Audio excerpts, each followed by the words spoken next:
British advanced pain clinic, నొప్పి మాయం, surgery దూరం. For appointments 9155515563. ప్రస్తుతం మనం చూస్తోంది మాదాపూర్లోని ఒక బిల్డింగ్లో భారీ అగ్ని ప్రమాదం జరిగింది. ఎగ్జాక్ట్లీ ఇది 5 అంతస్తుల భవనంలో ఈ అగ్ని ప్రమాదం అయితే జరిగింది. సో మార్నింగ్ 5:30, 5:45 ఆ ప్రాంతంలో పూర్తిగా మంటలు చెలరేగినట్టుగా అక్కడ పక్కనే ఉన్నటువంటి బిల్డింగ్లో సాఫ్ట్వేర్కి సంబంధించిన కంపెనీ ఒకటి రన్ అవుతోంది. సో నైట్ షిఫ్ట్స్ ఉంటాయి కాబట్టి వాళ్ళు ఇన్ఫర్మేషన్ ఇవ్వడం, ఆ తర్వాత అగ్నిమాపక సిబ్బంది వచ్చేసరికి ఒక ½ అన్ అవర్ అలా టైం పట్టింది అని కూడా చెప్తున్నారు. స్పష్టంగా మనం చూడొచ్చు ఈ బిల్డింగ్స్ అన్నీ కూడా ఈ మాదాపూర్, గచ్చిబౌలి ఈ ప్రాంతంలో ఎక్కువగా గ్లాసెస్కి సంబంధించిన బిల్డింగ్స్ ఉంటాయి కాబట్టి ఒక్కసారిగా ఈ భారీ అగ్ని ప్రమాదం ఎక్కడైతే సంభవించిందో ఇది ఒక club and bar and restaurant అని కూడా తెలుస్తోంది. కాబట్టి ఒక్కసారిగా కిచెన్కి సంబంధించి అక్కడే మంటలు చెలరేగాయి. అంటే ఆ బార్ అండ్ రెస్టారెంట్ ఆ క్లబ్లోనే ఒక్కసారిగా మంటలు చెలరేగడం, ఆ తర్వాత లోపల కిచెన్ ఉంటుంది కాబట్టి ఆ సిలిండర్స్ ఏవైతే ఉంటాయో కిచెన్కి సంబంధించిన సిలిండర్స్ పేలడం, ఆ తర్వాత మంటలు చాలా ఎక్కువగా వ్యాపించడం.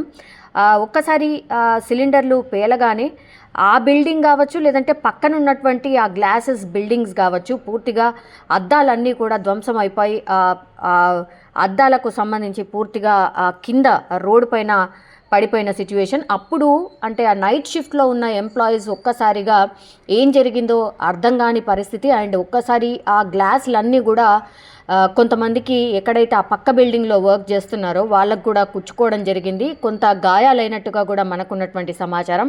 వాళ్ళందరూ కూడా కిందికి రన్ చేసి ఆ తర్వాత కొంత గాయాలు ఎవరైతే అయ్యాయో వాళ్ళందరినీ కూడా హాస్పిటల్కి షిఫ్ట్ చేసినట్టుగా కూడా మనకు అందుతున్నటువంటి సమాచారం. సో 5-5:30 ప్రాంతంలో ఈ అగ్ని ప్రమాదం అయితే జరిగినట్టు అక్కడున్నటువంటి వాళ్ళు ప్రత్యక్ష సాక్షులే చెప్తున్నారు. హైదరాబాద్లో నైట్ షిఫ్ట్స్ చాలా కామన్ కాబట్టి అండ్ ఐటీకి సంబంధించిన ఎంప్లాయీస్ ఎక్కువగా ఉండేటటువంటి ప్రాంతం అది. And club and bar and restaurant actually అది క్లోజ్ అయిపోయి అంటే రాత్రి 11 గంటలకే 11 నుంచి 12 గంటల మధ్యలోనే క్లోజింగ్ టైం.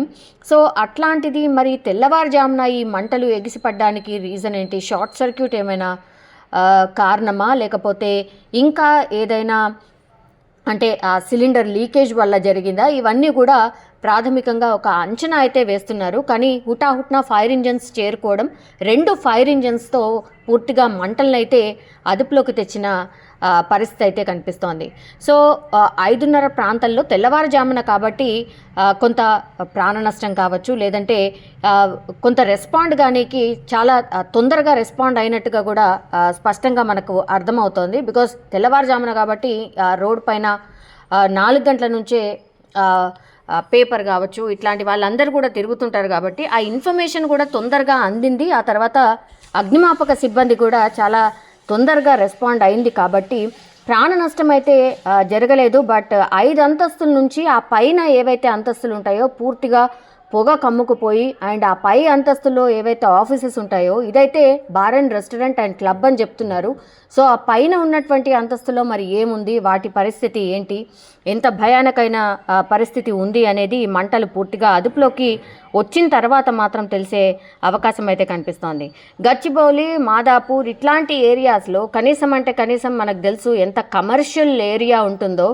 ఏదైనా ఇట్లా ఫైర్ ఇన్సిడెంట్ జరిగినప్పుడు లోపలికి వెళ్ళే అంత కూడా పరిస్థితి ఉండదు. అగైన్ మనం చూస్తున్నాం బయట నుంచే ఫైర్ ఇంజన్స్ మంటల్ని ఆర్పే ప్రయత్నం చేస్తున్నాయి. సో కమర్షియలైజ్డ్ బిల్డింగ్స్, ఎప్పుడో కట్టినటువంటి బిల్డింగ్స్, ఆ ఫైర్ సేఫ్టీకి సంబంధించి మెజర్స్ ఏమన్నా తీసుకున్నారా లేదా? ఫైర్ ఇన్సిడెంట్ జరిగినప్పుడల్లా ఈ క్వశ్చన్ అయితే రైజ్ అవుతూనే ఉంటుంది. సో ఆఫీసర్స్, అఫీషియల్స్ ఎంత చెప్పినా ఏం చెప్పినా సరే ఏదో తూతు మంత్రంగా అప్పుడు ఏదో ఇన్సిడెంట్ జరిగినప్పుడు మాత్రమే దీని గురించి మాట్లాడడం, ఆ తర్వాత మర్చిపోవడం ఇదే జరుగుతోంది. ఈ ఇన్సిడెంట్లో కూడా మేబీ అదే జరిగిండొచ్చు అని కూడా చెప్తున్నారు. బికాజ్ ఆ చుట్టుపక్కల తిరగడానికి కూడా అవకాశమే లేదు. బయట నుంచి అంటే రోడ్డు పైన నుంచి ఫైర్ ఇంజన్స్ పూర్తిగా మంటల్ని ఆర్పే ప్రయత్నం చేస్తూ ఉన్నాయి. పక్కనే బిల్డింగ్స్ ఉన్నాయి. అది కూడా అన్నీ కూడా అద్దాల మేడలే కాబట్టి ఒక్కసారి సిలిండర్ పేలడంతో పూర్తిగా అద్దాలు ధ్వంసమైన సిచ్యువేషన్ అయితే కనిపిస్తోంది. చాలా పెద్దగా శబ్దాలు కూడా వచ్చినట్టుగా మనకున్నటువంటి సమాచారం. సో ప్రాణ నష్టం అయితే జరగలేదు, కానీ కొంతమందికి గాయాలైనట్టుగా కూడా మనకున్నటువంటి సమాచారం.